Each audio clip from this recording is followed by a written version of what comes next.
नमस्कार शेतकरी मित्रांनो, कृषी कल्याण युट्यूब चॅनलमध्ये सर्व शेतकरी बांधवांचं हार्दिक स्वागत। तर शेतकरी मित्रांनो, एवढ्याच्या माध्यमातून खरीप हंगाम 2023 च्या उर्वरित 75% पीक विमा संदर्भात एक महत्त्वाचा असा अपडेट आपण एवढ्याच्या माध्यमातून जाणून घेण्याचा प्रयत्न करणार आहोत। कारण की मित्रांनो, आता राज्यातील 34 जिल्ह्यांमध्ये पहिल्या टप्प्यामध्ये 75% पीक विम्याचं वितरण होणार आहे आणि पहिल्या टप्प्यातील राज्यातील कोणत्या जिल्ह्यातील शेतकरी बांधवांच्या खात्यामध्ये 75% पीक विम्याचं वितरण होणार आहे हे आपण जिल्हाने पात्र शेतकरी संख्या, वितरित निधी व याचबरोबर हेक्टरी रक्कम शेतकरी बांधवांच्या खात्यामध्ये किती होणार, याचबरोबर कोण्या पिकासाठी 75% पीक विमा वितरण होणार त्या जिल्ह्यातील हे संपूर्ण अपडेट आपण जिल्हानिहाय जाणून घेण्याचा प्रयत्न करणार आहोत आणि याची यादीच आपण एवढ्याच्या माध्यमातून जाणून घेण्याचा प्रयत्न करणार आहोत।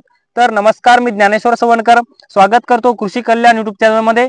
तर शेतकरी मित्रांनो, आमच्या चॅनलवर जर नवीन असाल तर चॅनलला नक्की सबस्क्राइब करायला विसरू नका, जेणेकरून शेती संबंधित असेच नवनवीन अपडेट्स तुम्हाला सर्वप्रथम आमच्या चॅनलवर पाहायला मिळतील।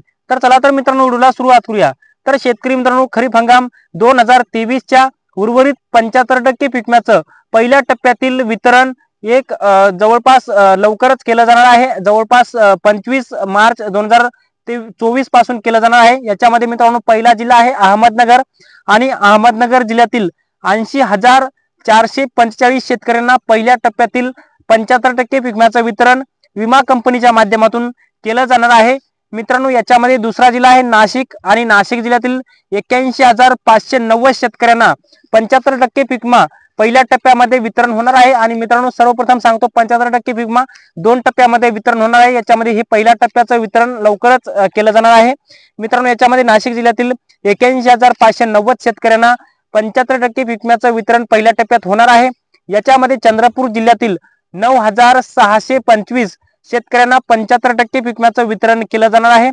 कोल्हापूर जिल्ह्यातील 1,038 शेतकऱ्यांना पहिल्या टप्प्यातील 75% पीक विम्याचं वितरण केलं जाणार आहे। याचबरोबर मित्रांनो, गोंदिया जिल्ह्यातील 3,15,749 पात्र शेतकरी बांधवांच्या खात्यामध्ये 75% पीक विम्याच्या पहिल्या टप्प्यातील वितरण केलं जाणार आहे। याचबरोबर मित्रांनो, गोंदिया जिल्ह्यातील 916 शेतकऱ्यांना 75% पीक विम्याचं वितरण केलं जाणार आहे।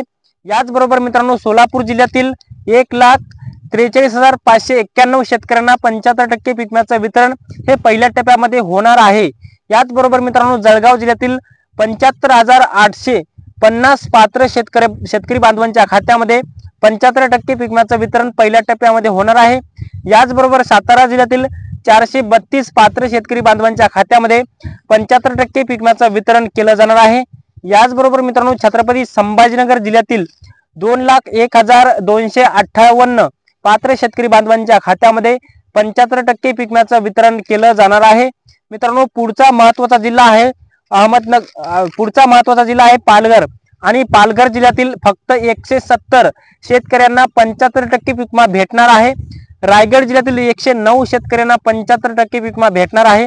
याचबरोबर मित्रांनो, महत्त्वाचा जिल्हा आहे वाशिम आणि वाशिम जिल्ह्यातील जवळपास 44 पेक्षा जास्त महसूल मंडळातील 1,65,679 पात्र शेतकऱ्यांना 75% पीक विम्याचं वितरण केलं जाणार आहे आणि हे पहिल्या टप्प्यातील पात्र शेतकरी आहेत। याचबरोबर मित्रांनो, बुलढाणा जिल्ह्यातील 2,35,751 पात्र शेतकऱ्यांना 75% पीक विम्याचं वितरण केलं जाणार आहे। याचबरोबर मित्रांनो, पुढचा महत्त्वाचा जिल्हा आहे नंदुरबार आणि नंदुरबार जिल्ह्यातील 4,716 पात्र शेतकरी बांधवांच्या खात्यामध्ये 75% पीक विम्याचं वितरण पहिल्या टप्प्यामध्ये केलं जाणार आहे। सांगली जिल्ह्यातील पहिल्या टप्प्यातील 3,009 शेतकऱ्यांना पहिल्या टप्प्यातील 75% पीक विम्याचं वितरण केलं जाणार आहे।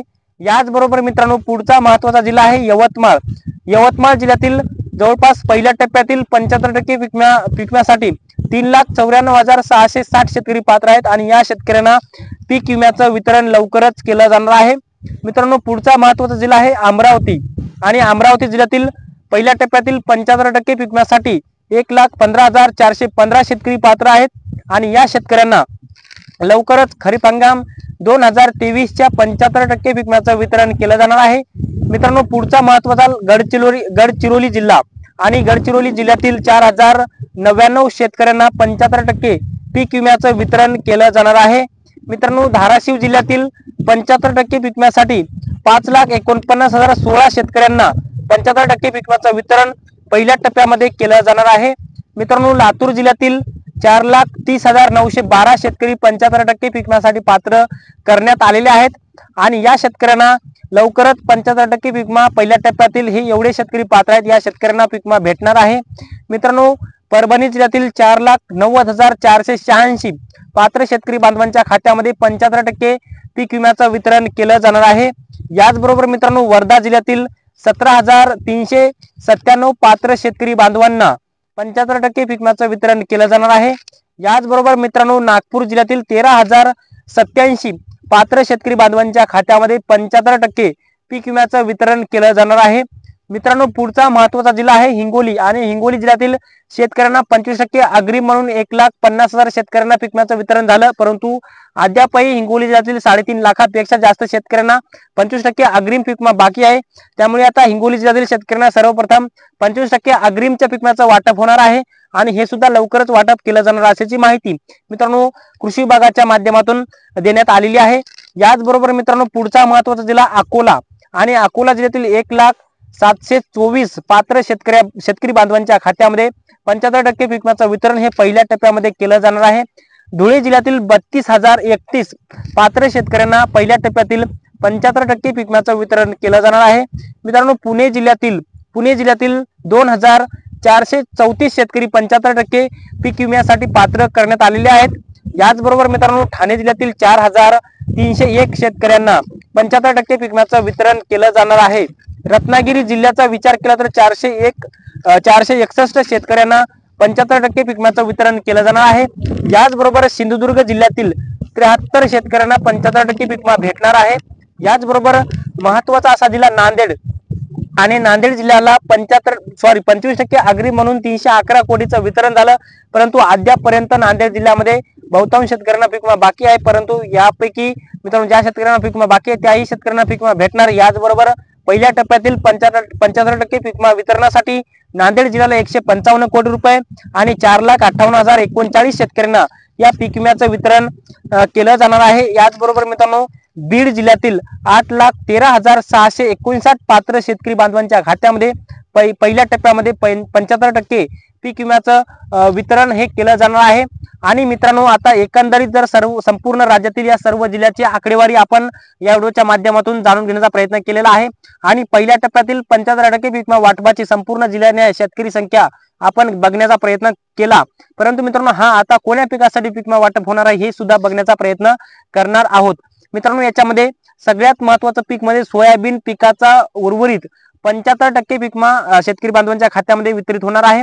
कारण की मित्रांनो, पोस्ट हार्वेस्टचा डाटा किंवा पीक कापणी पश्चात नुकसान आपण जे काही सीसीचा पीक विमा म्हणतो, शेतकऱ्यांचा राहिलेला पीक विमा जे काही सरकारकडे किंवा विमा कंपनीकडे हे सर्व डाटा उपलब्ध झालेला आहे आणि विमा कॅल्क्युलेशन सध्या सुरू आहे आणि विमा कॅल्क्युलेशन संपलं जवळपास 2-3 दिवसामध्ये कंप्लीट होणार आहे आणि प्रत्येक शेतकऱ्याचा विमा कॅल्क्युलेट करून शेतकरी बांधवांच्या खात्यामध्ये वितरित केला जाणार आहे आणि हा पीक विमा डायरेक्ट बेनिफिट ट्रान्सफरद्वारे शेतकऱ्यांच्या आधार लिंक बँक खात्यामध्ये जमा होणार आहे। आणि मित्रांनो, तुम्हाला किती पीक विमा येणार किंवा तुमचा पीक विमा मंजूर झाला की नाही, तुम्ही PMFBY पोर्टलवर जाऊन लॉग इन करून तुमचा farmer log in, Aadhaar number, mobile number किंवा तुमचा OTP आलेला OTP तुमचा तिथे टाकून तुम्ही तुमचा स्टेटस बघू शकता, किती पीक विमा येणार आहे, कधी येणार आहे हे सुद्धा बघू शकता, त्याच्यावरती तुम्ही बघू शकता। मित्रांनो, सगळ्यात महत्त्वाचे म्हणजे हेक्टरी 5,500 रुपयापासून ते 32,500 रुपये प्रति हेक्टर सोयाबीनचा पीक विमा येणार आहे। याचबरोबर कापसा सुद्धा पीक विमा येणार आहे 75%, तुरीचा सुद्धा येणार आहे। या 3 पिकाचा मुख्यतः या 3 पिकाचा 75% पीक विमा शेतकरी बांधवांच्या खात्यामध्ये वर्ग होणार आहे। तर मित्रांनो, एक छोटासा अपडेट आपण उर्वरित 75% संदर्भात जाणून घेण्याचा प्रयत्न केला। हे अपडेट तुम्हाला कसं वाटलं कमेंट बॉक्समध्ये नक्की कळवा आणि शेवटी आमचे YouTube चॅनल कृषी कल्याण YouTube चॅनलवर जर नवीन असाल तर चॅनलला नक्की सबस्क्राइब करा। व्हिडिओ जर आवडला असेल तर व्हिडिओला एक लाईक करा, प्रत्येक शेतकरी बांधवांपर्यंत महत्त्वाची अशी माहिती शेअर करा। तर मित्रांनो, तुर्तास ते थांबतो, तोपर्यंत सर्वांचे मनापासून धन्यवाद।